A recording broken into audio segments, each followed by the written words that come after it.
الحمد لله رب العالمين والصلاة والسلام على سيد الأنبياء وأشرف المرسلين وعلى آله الطيبين الطاهرين وأصحابه الأكرمين الأفضلين وعلى من أحبهم وتبعهم بإحسان أجمعين إلى يوم الدين. أما بعد، فقد قال الله تبارك وتعالى في القرآن المجيد والفرقان الحميد: أعوذ بالله من الشيطان الرجيم، بسم الله الرحمن الرحيم.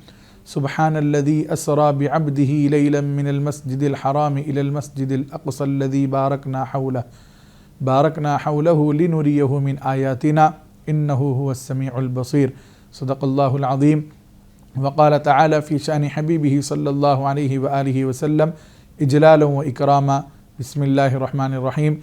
إن الله وملائكته يصلون على النبي يا أيها الذين آمنوا صلوا عليه وسلموا تسليما.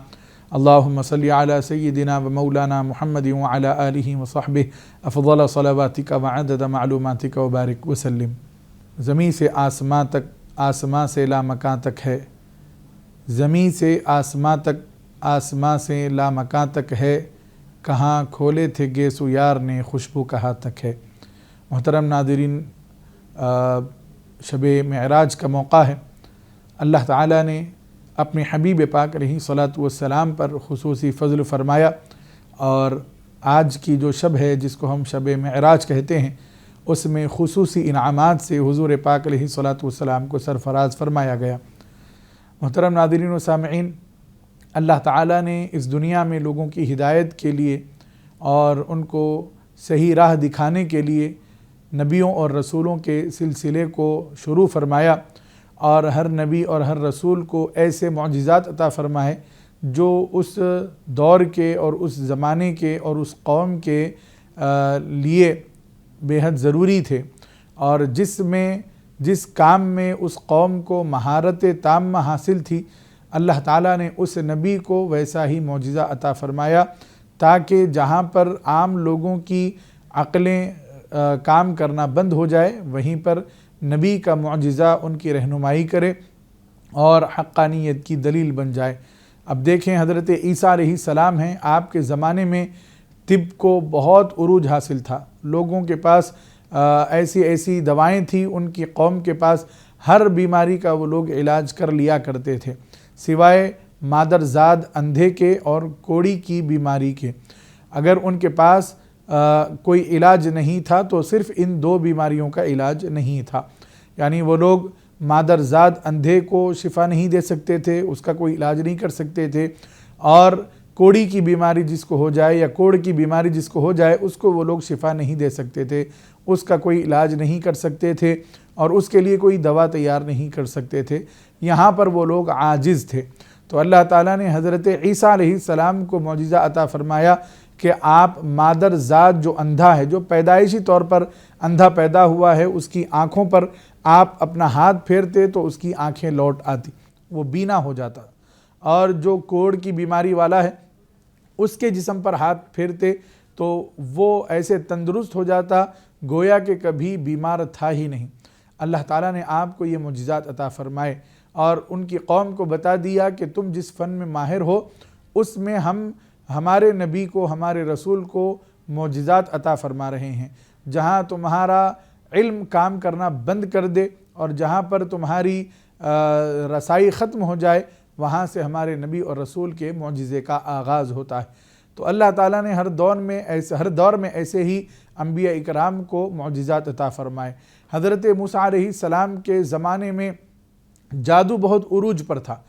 ہر ایک جادو سیکھتا تھا، جادو سکھاتا تھا، تاکہ اس کے فن میں اس کو مہارت ہو اور یہ علم آگے بڑھتا جائے. لیکن حضرت موسیٰ علیہ الصلاۃ والسلام کو اللہ تعالیٰ نے ایسے معجزات عطا فرمائے کہ وہاں پر جادو کا بھی کوئی اثر باقی نہیں رہتا تھا. جادو بھی جہاں پر ماند پڑ جاتا تھا، ویسے معجزات اللہ تعالیٰ نے حضرت موسیٰ علیہ السلام کو عطا فرمائے. محترم ناظرین و سامعین، پھر حضور پاک علیہ الصلاۃ والسلام کو اللہ تعالیٰ نے آخری نبی اور آخری رسول بنا کر اس دنیا میں مبعوث فرمایا کہ حضور کے بعد کوئی نبی، کوئی رسول کبھی نہیں آنے والا ہے. یہ اسلام کا بنیادی عقیدہ ہے، ہر مسلمان کو یہ عقیدہ لازمی طور پر رکھنا چاہیے کہ ہمارے نبی حضرت سیدنا محمد عربی صلی اللہ علیہ وآلہ وسلم اللہ کے آخری نبی اور آخری رسول ہیں۔ ان کے بعد نہ کوئی نبی آئے گا نہ کوئی رسول آئے گا۔ اگر کوئی دعویٰ کرتا ہے تو وہ جھوٹا ہے اور اسلام سے وہ خود خارج ہو جائے گا۔ تو حضرات محترم، حضور پاک علیہ الصلاۃ والسلام کو جب اللہ تعالیٰ نے آخری نبی بنایا تو اب حضور کے آنے کے بعد قیامت تک جتنے لوگ آئیں گے وہ سارے کے سارے حضور پاک علیہ الصلاۃ والسلام کے امتی ہی کہلائیں گے۔ تو حضور پاک علیہ الصلاۃ والسلام کی امت کے لیے اللہ تعالیٰ نے حضور پاک علیہ الصلاۃ والسلام کو سراپا معجزہ ہی معجزہ بنا دیا۔ سر کے بال سے لے کر پیر کے ناخن تک اللہ تعالیٰ نے حضور پاک علیہ الصلاۃ والسلام کو مکمل طور پر معجزہ ہی معجزہ بنا دیا۔ اور بھی بہت سارے معجزات اللہ تعالیٰ نے حضور پاک علیہ الصلاۃ والسلام کو عطا فرمائے۔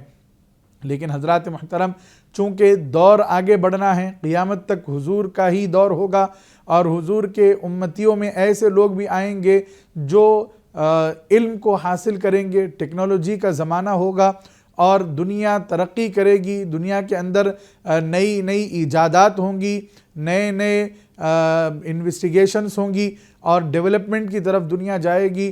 آج دنیا دیکھ رہی ہے کہ انسان جو کمزور تھا، ایک ناپاک پانی کے قطرے سے پیدا کیا گیا تھا، وہ اتنا طاقتور ہو گیا ہے کہ سورج کی جو شعاعیں ہیں، سورج کی جو کرنیں ہیں، ان کو وہ قید کر رہا ہے، اس کو گرفتار کر رہا ہے، چاند پر جا رہا ہے اور سپیس جو ہے ہمارا خلائی جو چیزیں ہیں اس کے اوپر ریسرچ ہو رہی ہے اور وہاں پر پہنچنے کی باتیں ہو رہی ہیں۔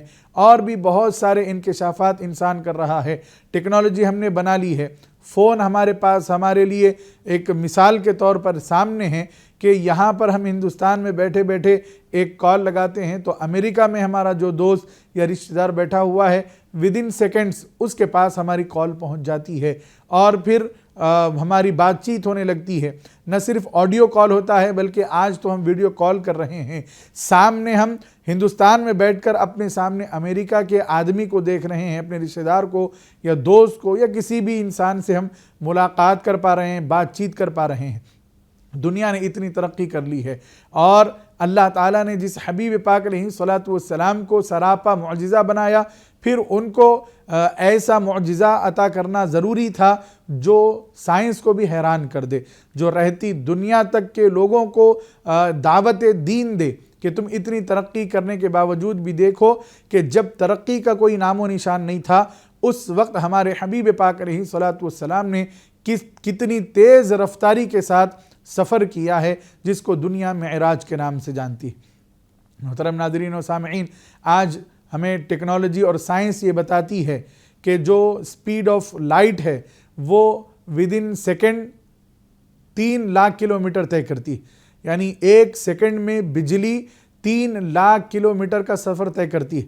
انسان ورت حیرت میں ہے کہ کتنی ترقی ہو گئی ہے اور کتنا یہ ہم نے علم حاصل کر لیا ہے کہ ہمیں اس بات کا تک اندازہ ہو گیا ہے، بلکہ علم ہو گیا ہے کہ جو بجلی کی رفتار ہوتی ہے، جو لائٹ کی سپیڈ ہوتی ہے، وہ 1 سیکنڈ کے اندر 3 لاکھ کلومیٹر طے کر لیتی ہے۔ تو آپ اندازہ لگائیے کہ اللہ تعالیٰ جو خالق کائنات ہے، جس نے ہر چیز کو پیدا فرمایا ہے، اس نے اپنے حبیب پاک علیہ الصلاۃ والسلام کے سفر میں کتنی تیزی رکھی ہے، کون اس کا اندازہ لگا سکتا ہے۔ حضرات محترم، حضور پاک علیہ الصلاۃ والسلام کو سفر معراج پر لے جانے کے لیے براق جنتی سواری لائی گئی، اس کی سپیڈ کا کیا عالم تھا، اللہ اکبر کبیرہ۔ احادیث مبارکہ میں آتا ہے، حضور پاک علیہ الصلاۃ والسلام نے فرمایا کہ جو براق لایا گیا تھا اس کی تیز رفتاری اس طرح تھی، اس کی رفتار کا عالم یہ تھا کہ جہاں پر اس کی نظر پڑتی اس کا دوسرا قدم وہاں رہتا، یعنی یہاں پر ٹھہرا ہوا ہے، اب دیکھ رہا ہے تو جہاں پر اس کی نظر پڑے گی، جتنی دور نظر پڑے گی وہاں پر فوراً اس کا دوسرا قدم پڑے گا۔ اتنی تیز رفتاری کے ساتھ حضور پاک علیہ الصلاۃ والسلام کا یہ سفر کرایا گیا، یہ حضور پاک علیہ الصلاۃ والسلام کو سیر کرائی گئی۔ قرآن مجید میں اللہ تعالیٰ نے ارشاد فرمایا، سبحان الذی اسری بعبدہ، پاک ہے وہ ذات جو اپنے بندے خاص کو سیر کرایا، یعنی اللہ تعالیٰ کی ذات پاک ہے، ہر عیب سے اللہ پاک ہے، ہر کمزوری سے اللہ پاک ہے، ہر نقص سے اللہ تعالیٰ پاک ہے۔ اللہ تعالیٰ کے یہاں نقص کی اور عیب کی کوئی گنجائش نہیں ہے۔ اللہ تعالیٰ طاقتور ہے، اللہ تعالیٰ قدرت والا ہے، اللہ تعالیٰ مالک و مولا ہے، اور اللہ تعالیٰ مختار کائنات ہے۔ تو اللہ تعالیٰ نے حضور پاک علیہ الصلاۃ والسلام کو جو سفر کرایا ہے اس کو سیر سے اللہ تعالیٰ نے تعبیر فرمائی ہے۔ محترم ناظرین و سامعین، ذرا غور کریں کہ حضور پاک علیہ الصلاۃ والسلام کو اللہ تعالیٰ نے جو سفر کرایا ہے، سفر معراج جو ہم عام طور پر کہتے ہیں، اس کو اللہ تعالیٰ نے یہ فرمایا کہ ہم نے اپنے محبوب کو سیر کرائی۔ سبحان اللہ۔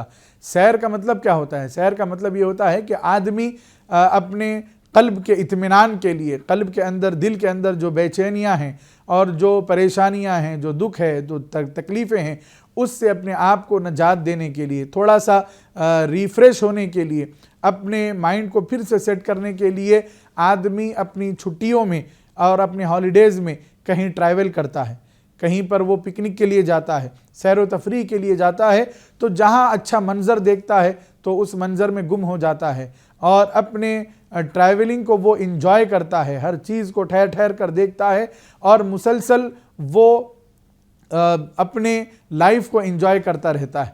اس کو سیر کہا جاتا ہے۔ تو اللہ تعالیٰ نے اپنے حبیب پاک علیہ الصلاۃ والسلام کے اس معراج کے واقعے کو سفر نہیں کہا بلکہ سیر فرمایا ہے۔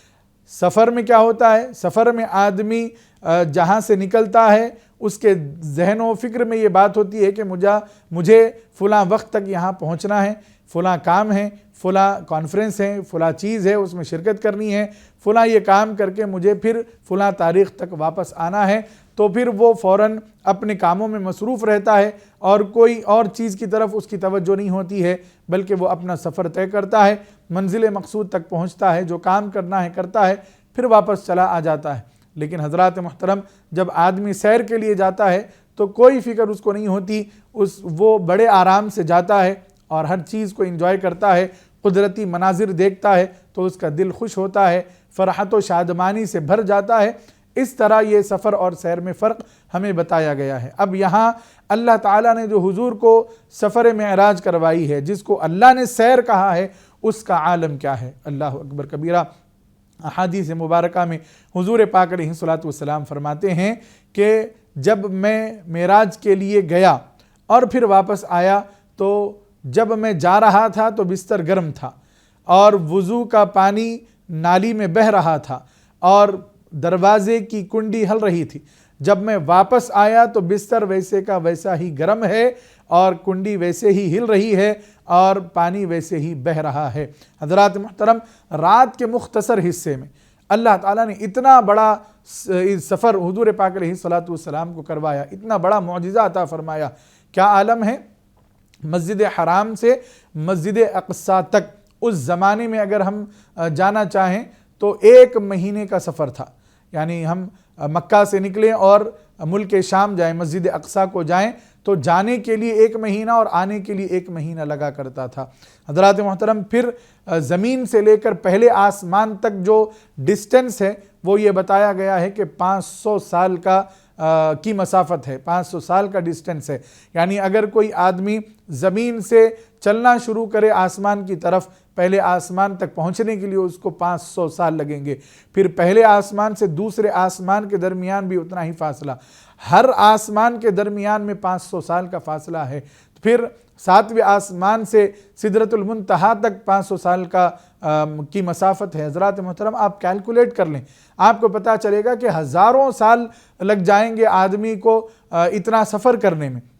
لیکن شان مصطفیٰ دیکھیے کہ اللہ تعالیٰ نے حضور پاک علیہ الصلاۃ والسلام کو اتنا طویل سفر بس مختصر سے رات کے حصے میں کرا دیا، اور اس سفر کو بھی سفر نہیں کہا بلکہ اللہ تعالیٰ نے اسرا، سیر کرائی سے اس کو تعبیر فرمایا ہے۔ اللہ نے سیر کرائی اپنے حبیب پاک علیہ الصلاۃ والسلام کو، تو جن کی رفتار کا یہ عالم ہے کہ ہزاروں سالوں کے سفر کو مختصر حصے میں آپ طے کر لیتے ہیں اور اس کو سیر کہا جا رہا ہے، تو پھر حضور اگر سفر پر جائیں تو پھر سفر کی رفتار کا کیا عالم ہوگا؟ اللہ اکبر کبیرہ۔ حضرات محترم، آج کی جو شب ہے شب معراج، یہ ایک عظیم معجزے کی ہمیں یاد دلاتا ہے جو حضور پاک علیہ الصلوۃ والسلام کو اللہ نے عطا فرمایا۔ سائنس حیران ہے، عقلیں دنگ ہے کہ رات کے مختصر حصے میں اتنا طویل سفر کیسے ہو گیا۔ اگر کوئی انکار کرے تو یہ انکار اللہ تعالیٰ کی قدرت کا انکار ہوگا۔ اس وجہ سے اللہ تعالیٰ نے جب اس سیر کے بارے میں قرآن میں ذکر کیا تو اللہ نے فرمایا سبحان الذی، پاک ہے وہ ذات، یعنی اللہ تعالیٰ پاک ہے۔ کس سے پاک ہے؟ ہر عیب سے پاک ہے، ہر کمزوری سے پاک ہے، ہر نقص سے پاک ہے۔ اللہ تعالیٰ طاقت و قوت والا، کمال والا ہے، اس کے اندر کوئی عیب نہیں ہے، کوئی کمزوری نہیں ہے۔ اللہ تعالیٰ بہت زیادہ طاقتور ہے، اور محبوب نے کب یہ دعویٰ کیا ہے کہ میں جا کر آیا ہوں، بلکہ اللہ قسم ذکر کر کے فرما رہا ہے کہ میں اپنے محبوب کو لے گیا ہوں۔ سبحان اللہ۔ حضور پاک علیہ الصلوۃ والسلام کو لے جانے کی بات اللہ نے فرمائی ہے، اور اللہ تعالیٰ نے معراج کے بارے میں بیان کرنے سے پہلے اپنی پاکی کا، اپنے کمزور نہ ہونے کا اللہ تعالیٰ نے اعلان فرمایا، اپنی طاقت کا اعلان فرمایا، تاکہ لوگوں کو معلوم ہو جائے کہ میرے حبیب کے جانے اور آنے پر شک نہ کرو۔ یہ اگر خود سے جاتے تو تمہیں کوئی شک ہوتا، ارے ان کو لے جانے والی ذات میری خود ہے، میں خود اللہ ہو کر اپنے محبوب کو اپنے ساتھ لے گیا۔ سبحان اللہ۔ تو حضرات محترم، اللہ تعالیٰ نے پہلے ہی ایسے لوگوں کا جواب دے دیا جو اعتراض کریں کہ اتنے مختصر حصے میں اتنا طویل سفر کیسے ہو سکتا ہے۔ حضور پاک علیہ الصلوۃ والسلام کو اللہ تعالیٰ نے سفر کرایا مسجد حرام سے مسجد اقصیٰ تک۔ حضور پاک علیہ الصلوۃ والسلام تشریف لے گئے، اور پھر جب سفر معراج سے سدرۃ المنتہا سے حضور جب واپس تشریف لائے اور لوگوں کو سنایا تو لوگوں نے انکار کر دیا۔ حضرات محترم، لوگ انکار کرنے لگے اور حضور پاک علیہ الصلوۃ والسلام کا مذاق اڑانے لگے، اور حضور سے بیت المقدس کی یا بیت المقدس جس کو ہم کہتے ہیں، دونوں طریقے سے کہا جاتا ہے، تو بیت المقدس کی یا بیت المقدس کی نشانیاں لوگوں نے پوچھی۔ مسجد اقصیٰ کی نشانیاں بتائیے کہ وہ کیسی دکھتی ہے۔ حضرات محترم، اللہ تعالیٰ چاہتا تو اپنے حبیب کو پہلے ہی اب ام ہانی رضی اللہ تعالیٰ عنہ کے گھر سے اپنے پاس بلا سکتا تھا، لیکن اللہ تعالیٰ نے چاہا کہ پہلے محبوب کو مسجد حرام سے مسجد اقصیٰ لے جائے، تاکہ لوگوں کو حبیب کی عظمت کا اندازہ ہو، کیونکہ پورے مکہ والوں کو یہ بات معلوم تھی کہ کبھی حضور پاک علیہ الصلوۃ والسلام مسجد اقصیٰ نہیں گئے ہیں، لہٰذا اگر یہ اپنی بات میں سچے ہیں تو ہم ان سے وہاں کی نشانیاں پوچھیں گے تو ہمیں معلوم ہو جائے گا کہ یہ سچ بول رہے ہیں یا جھوٹ کہہ رہے ہیں۔ حضرات محترم، جب حضور پاک علیہ الصلوۃ والسلام سے ان لوگوں نے نشانیاں طلب کی تو اللہ تعالیٰ نے سارے پردے ہٹا دیے، مسجد اقصیٰ آپ کے سامنے کر دی۔ کفار مکہ جو بات پوچھتے حضور پاک علیہ الصلوۃ والسلام دیکھ کر ان کو بتاتے کہ فلاں جگہ پر یہ ہے، فلاں جگہ پر یہ ہے، فلاں دروازہ ایسا ہے، فلاں کھڑکی ایسی ہے۔ حضور پاک علیہ الصلوۃ والسلام نے ساری نشانیاں بتا دی۔ یہ اللہ تعالیٰ کی حکمت تھی کہ حضور کو مسجد حرام سے مسجد اقصیٰ لے جائے، تاکہ لوگ مان لے کہ حضور پاک علیہ الصلوۃ والسلام اللہ کے سچے نبی ہیں، سچے رسول ہیں۔ حضرات محترم، لوگوں نے انکار کیا تو ابو جہل کو یہ موقع ملا تو وہ حضرت ابو بکر صدیق رضی اللہ تعالیٰ عنہ کے پاس آیا اور کہنے لگا، اے ابو بکر ہمیں یہ بتاؤ، اگر کوئی یہ کہے کہ وہ رات کے مختصر حصے میں مسجد حرام سے مسجد اقصیٰ جا کر آیا ہے، کیا تو تم یقین کرو گے؟ حضرت ابو بکر صدیق رضی اللہ تعالیٰ عنہ نے فرمایا کہ تو یہ یقین کرنے والی بات نہیں ہے، کیونکہ جانے کے لیے 1 مہینہ اور آنے کے لیے 1 مہینہ لگے گا، رات کے مختصر حصے میں کیسے ہو سکتا ہے؟ تو اب یہاں پر ابو جہل خوش ہو گیا اور اس نے یہ سوچ لیا کہ آج تو میں ابو بکر سے اس کے نبی کا انکار کروا کر رہوں گا۔ اس کے بعد اس نے کہا کہ ابو بکر، تمہیں پتہ ہے یہ بات کون کہہ رہے ہیں؟ یہ بات تمہارے نبی حضرت محمد صلی اللہ علیہ وآلہ وسلم کہہ رہے ہیں کہ وہ رات کے مختصر حصے میں مسجد حرام سے مسجد اقصیٰ جا کر آئے ہیں۔ حضرات محترم، حضرت ابو بکر صدیق رضی اللہ تعالیٰ عنہ کا ایمان دیکھیے، آپ کا ایقان دیکھیے، اور اللہ اور اس کے رسول پر آپ کا بھروسہ دیکھیے۔ آپ نے کہا کہ کوئی عام شخص یہ بات کہتا تو اس کو نہ مانا جاتا، لیکن میرے حبیب نے فرمایا ہے، ہمارے نبی نے فرمایا ہے کہ وہ جا کر آئے ہیں تو میں اس پر ایمان رکھتا ہوں، میں یقین کرتا ہوں کہ میرے نبی جا کر آئے ہیں۔ حضرات محترم آپ دیکھیں کہ حضرت ابو بکر صدیق رضی اللہ تعالیٰ عنہ نے جب سنا کہ حضور یہ بات فرما رہے ہیں تو اپنی عقل کے گھوڑے انہوں نے نہیں دوڑائے، بلکہ اپنے عقل کو آپ نے سائیڈ میں کر دیا اور کہا کہ میرے نبی کی بات سچی ہے، میرے نبی نے جو فرمایا ہے وہی حق ہے، وہی سچ ہے۔ حضرات محترم، اس واقعے کے بعد حضرت ابو بکر رضی اللہ تعالیٰ عنہ کو اللہ کے دربار سے ایک لقب ملتا ہے جس کو ہم صدیق کہتے ہیں، یعنی ابو بکر الصدیق رضی اللہ تعالیٰ عنہ۔ حضرات محترم، الغرض شب معراج میں حضور پاک علیہ الصلاۃ والسلام کو اللہ تعالیٰ نے بہت سارے کمالات عطا فرمائے، بہت سارے انعامات عطا فرمائے، حتیٰ کہ اللہ تعالیٰ نے آج کی شب معراج میں اللہ تعالیٰ نے حضور پاک علیہ الصلاۃ والسلام کو اپنے دیدار سے مالا مال فرمایا۔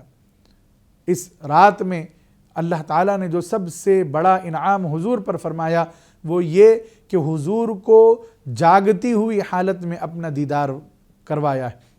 یہ کسی انسان کے لیے ممکن نہیں ہے کہ وہ اللہ تعالیٰ کو جاگتی ہوئی حالت میں اپنی سر کی آنکھوں سے دیکھ لے، یہ کسی کے لیے ممکن نہیں ہے۔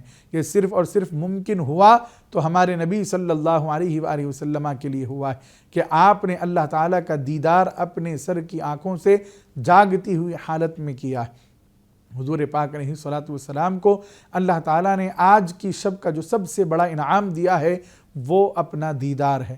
حضور پاک علیہ الصلاۃ والسلام نے رب کا دیدار فرمایا ہے۔ حضرات صحابہ کرام علیہم الرضوان اس بات کا یقین رکھتے تھے، اور حضرت ابن عباس رضی اللہ تعالیٰ عنہما تو یہ اعلان کیا کرتے تھے کہ کوئی مانے یا نہ مانے ہم بنو ہاشم ہیں، ہم اس بات کا اعتقاد رکھتے ہیں، یقین رکھتے ہیں کہ ہمارے نبی حضرت محمد عربی صلی اللہ علیہ وآلہ وسلم نے اپنے رب کا دیدار کیا ہے۔ سبحان اللہ۔ اور امت کو جو تحفہ ملا ہے، سب سے بڑا انعام جو اس امت کو دیا گیا ہے وہ نمازوں کا تحفہ ہے۔ حضور کے لیے سب سے بڑا انعام اللہ کا دیدار ہے، اور امت کے لیے سب سے بڑا انعام نماز کا تحفہ ہے۔ حضرات محترم، اگر کوئی ہمارا محبوب یا محلے کا کوئی بڑا شخص یا کوئی کمپٹیشن ہوا ہو تو وہاں کے آرگنائزرز ہم کو جو تحفہ دیتے ہیں ہم اس کو سنبھال کر رکھتے ہیں، بار بار اس کو دیکھتے ہیں، خوش ہوتے ہیں، اور اپنی یاد کو ہم اپنی اس چیز کو ہم یاد کرتے ہیں، اس بات کو یاد کرتے ہیں کہ یہ کس نے دیا تھا، کیوں دیا تھا، کب دیا تھا۔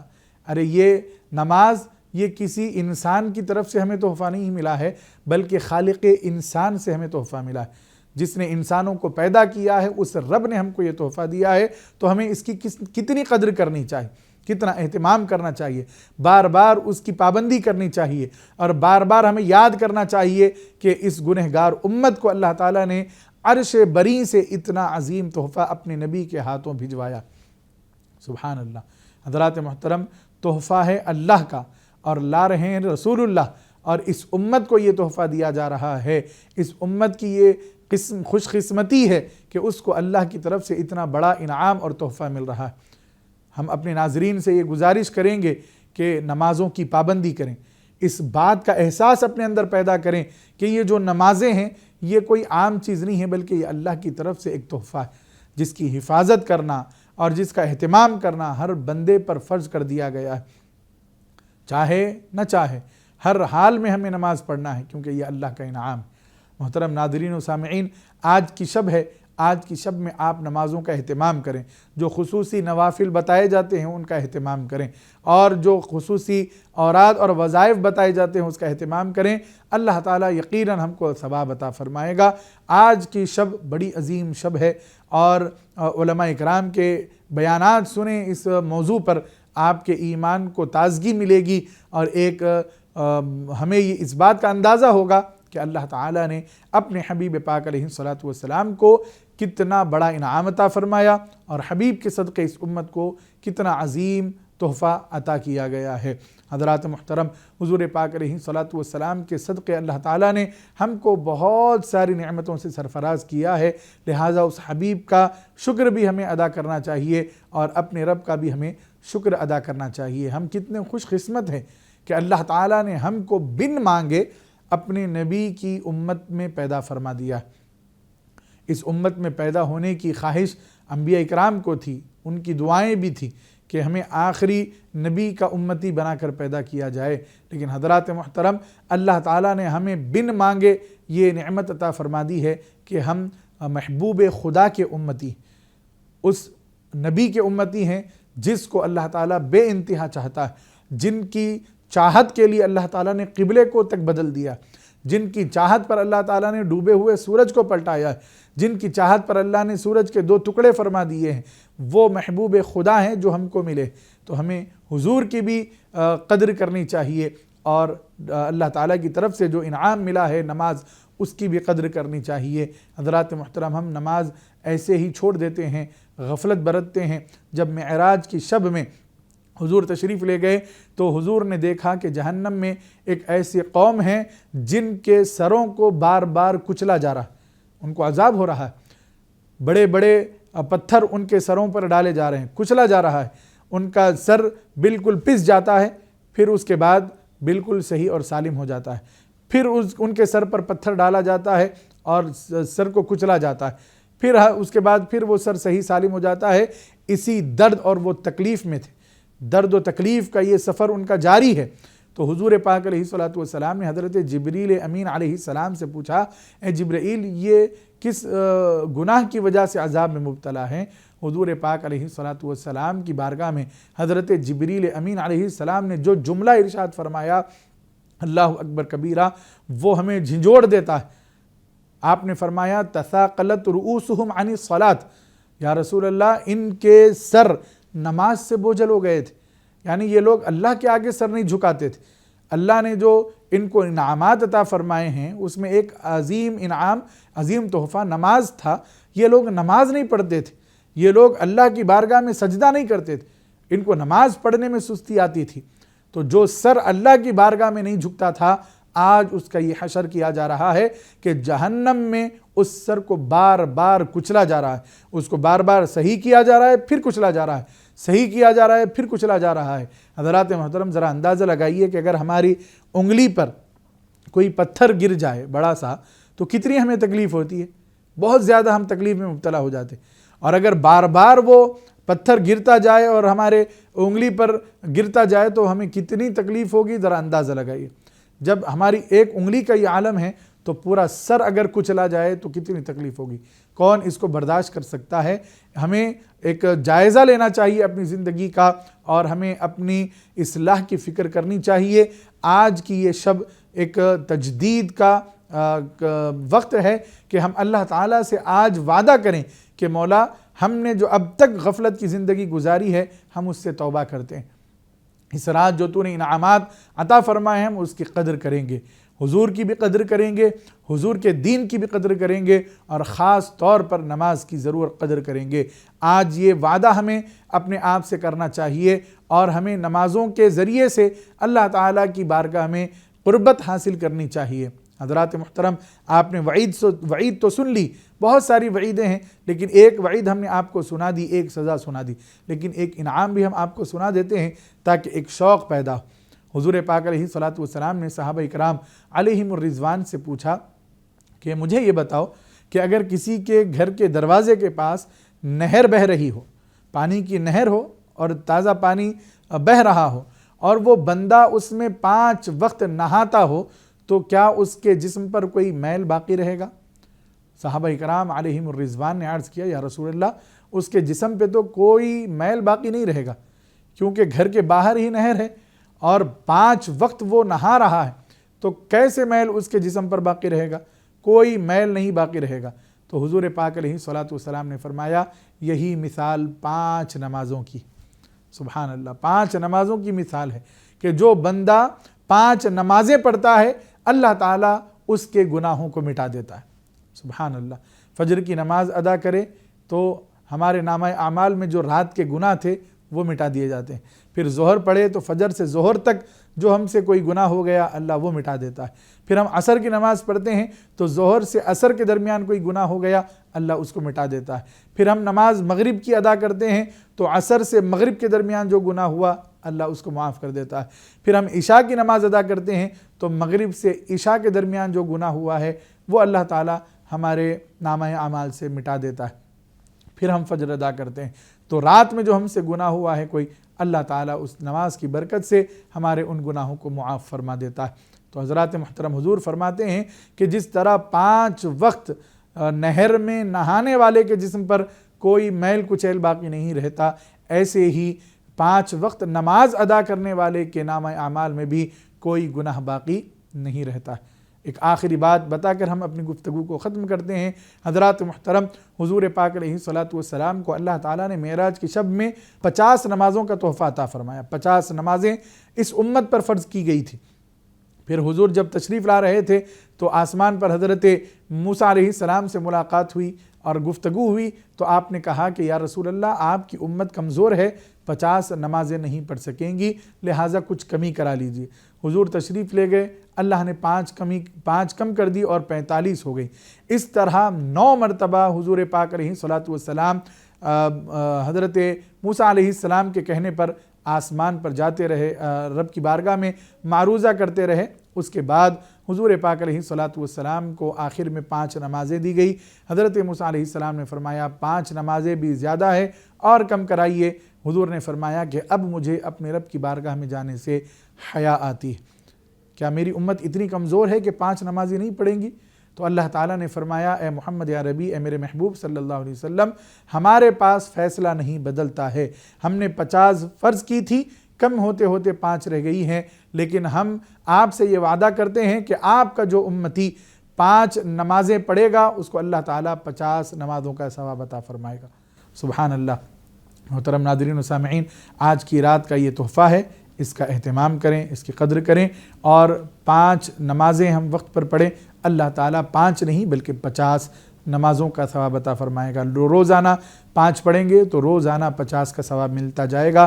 اللہ تعالیٰ سے دعا ہے کہ اللہ تعالیٰ ہمیں شب معراج کی تمام برکتوں سے مالا مال فرمائے، اور اس میں جو اللہ تعالیٰ نے اپنی حبیب پر انعامات فرمائے ہیں اس کا بھی صدقہ عطا فرمائے، اور جو عظیم تحفہ اس امت کو دیا ہے نماز کا، اس کا اہتمام کرنے کی اللہ تعالیٰ اور اس کی قدر کرنے کی اللہ تعالیٰ ہمیں توفیق عطا فرمائے۔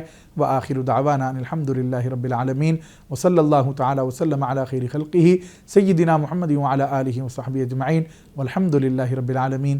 السلام علیکم ورحمۃ اللہ وبرکاتہ۔